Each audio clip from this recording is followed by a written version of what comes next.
Voilà, merci beaucoup, Monsieur Dat. Étant donné que vous me demandez de faire ce témoignage-là, je suis vraiment bien disposé à le faire. Vous savez, Ousmane Sonko, il fut l'un de mes premiers élèves au CMT Amilcar Cabral de Ziguinchor. Moi, je suis professeur d'anglais.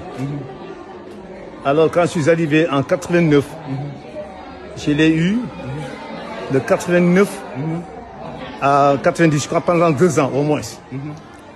La première année en 6e, il était parmi les plus brillants de la classe, machallah.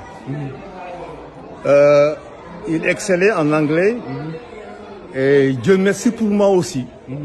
Très sincèrement, j'avais une classe d'élèves qui étaient venus ensemble, qui ont réussi l'entrée en 6e ensemble et qui ont été affectés dans le même établissement et qui ont eu la chance de se retrouver en 6e. Donc la force était déjà là et moi je n'ai été peut-être que le catalyseur.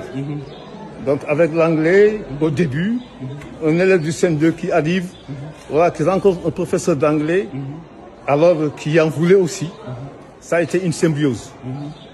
J'ai eu vraiment dans cette classe les meilleurs élèves que j'ai jamais eu en anglais. Toi, tu en fais partie de ça. J'étais par la suite, ici à Saint-Louis.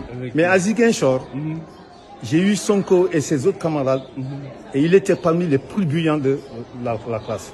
Sonko caracolait entre 17, 18, 19 en anglais, avec ses camarades. D'ailleurs, cette année, je me rappelle, des Olympiades avaient été organisées à Ziguinchor, et j'ai été amené à aller choisir pour aller se présenter à ces Olympiades-là. Et ils ont remporté des prix à ces Olympiades en anglais. Ça, quand même, je m'en félicite, c'est un honneur pour moi. Et je me devais de faire ce témoignage-là pour que Sonko sache que ça, c'est déjà là, c'est toujours là, et ça, nous n'oublierons pas. J'ai eu la chance de rencontrer Sonko quand je suis rentré à Saint-Louis. J'étais inscrit à l'UGB. Dans le cadre professionnel, je suivais des cours. Il se trouve que, fort heureusement, il y avait un cours que nous partagions. Il était en sciences juridiques, moi j'étais en sciences politiques, mais il y a un cours que nous partagions. Ce jour-là, je crois que c'était la dernière fois que d'ailleurs je le voyais. Je l'ai trouvé encore, comme d'habitude, très charismatique, entouré de tous ses camarades, n'est-ce pas, de l'université. Et c'est lui qui avait la parole qui parlait. Bon, je ne voulais pas le déranger, je voulais juste, n'est-ce pas, faire comme ça. Et alors, voilà, mais je crois que vraiment celui-là, en réalité, c'est une bonne tête. C'est une bonne tête. Machallah. Machallah, nous dirons. En tout cas, que Dieu le garde. Et nous garde tous. C'est Mr. C. Yes. Encore une fois, Monsieur Mokordouci. Oui. English teacher. Yes, Mr. C. Mr. C. Mais date à vous aussi, hein? Non. Hein? Vous avez été mon élève, un très brillant élève aussi. Non, même pas. Machallah. Et j'ajoute aussi que quand j'étais affecté en 88 à Ziguinchor, il se trouve qu'en 88, il y a eu la grève. Il y a eu cette longue grève après les élections, l'élection présidentielle de 88. L'année blanche. Les écoles avaient été fermées.